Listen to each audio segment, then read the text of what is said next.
Welcome to are voice. నేను మీ వాత్సల్య. పశ్చిమ బెంగాల్లోని సందేశ్ ఖలీ బాధితురాలు బసీర్హట్ లోక్సభ బీజేపీ అభ్యర్థి రేఖా పత్రాతో ప్రధానమంత్రి నరేంద్ర మోదీ మాట్లాడారు. ఆమెతో ఫోన్లో స్వయంగా మాట్లాడిన మోదీ ప్రస్తుతం సందేశ్ ఖలీలో పరిస్థితులపై ఆరా తీశారు.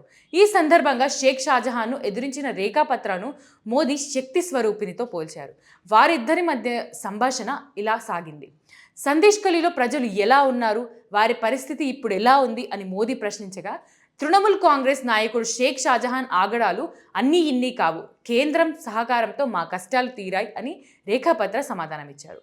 బసీర్హట్ నియోజకవర్గం అభివృద్ధి చేసే బాధ్యతను మీకే అప్పగించాం అని మోదీ చెప్పగా, సందేశ్ ఖలీ మహిళల పట్ల మీరు దేవుడి లాంటి వారు, ఆ రాముడే మాతో ఉన్నట్లు భావిస్తున్నాం అని రేఖాపత్ర అన్నారు. వారి ఆశీస్సులు పొందినందుకు నేను సంతోషిస్తున్నాను. మహిళామణులకు ఎల్లవేళలా కృతజ్ఞుడై ఉంటాను. బీజేపీ అభ్యర్థిగా మీ ఎంపిక పట్ల ప్రజలు ఎలా స్పందిస్తున్నారు అని మోదీ ప్రశ్నించగా, మొదట మీరు నన్ను లోక్సభ అభ్యర్థిగా ప్రకటించడంపై ఇక్కడ కొందరు మహిళలు నిరసనలను వ్యక్తం చేశారు.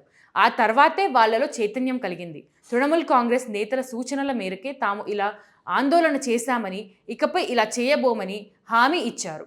వారితో నాకు ఎలాంటి శత్రుత్వం లేదు, నేను వారందరి కోసం పనిచేస్తా అని రేఖాపత్ర అన్నారు. మీకు వ్యతిరేకంగా నిరసన తెలిపిన వారి బాగు కోసం పనిచేస్తానని చెబుతున్నందుకు అభినందనలు. మిమ్మల్ని అభ్యర్థిగా నిలబెట్టి గొప్ప పని చేశాం అని మోదీ చెప్పగా, నాకు ప్రజా మద్దతు లభిస్తుందన్న నమ్మకం ఉంది. నేను నిరుపేదరాలిని. పని కోసం నా భర్త చెన్నై వెళ్ళారు. మేము బతకడానికి చాలా కష్టపడుతున్నాం. ఇక్కడ ప్రజలకు పని లభించేలా, వారు రాష్ట్రం విడిచి వెళ్లాల్సిన అవసరం లేకుండా నేను ఏదైనా చేయాలని అనుకుంటున్నాను అని రేఖాపత్ర సమాధానమిచ్చారు. మీ గెలుపు ఖాయం. మీరు శక్తి స్వరూపిణి, శక్తివంతమైన నేతను జైలుకే పంపారు. బసీర్హట్లోనే కాదు, వెస్ట్ బెంగాల్ అంతటా మహిళల గౌరవం కోసం కలిసి పోరాడుదాం. మీకు నా పూర్తి మద్దతు ఉంటుంది. బెంగాల్ దుర్గామాత నిలవు. మీరు ఆ శక్తి స్వరూపం.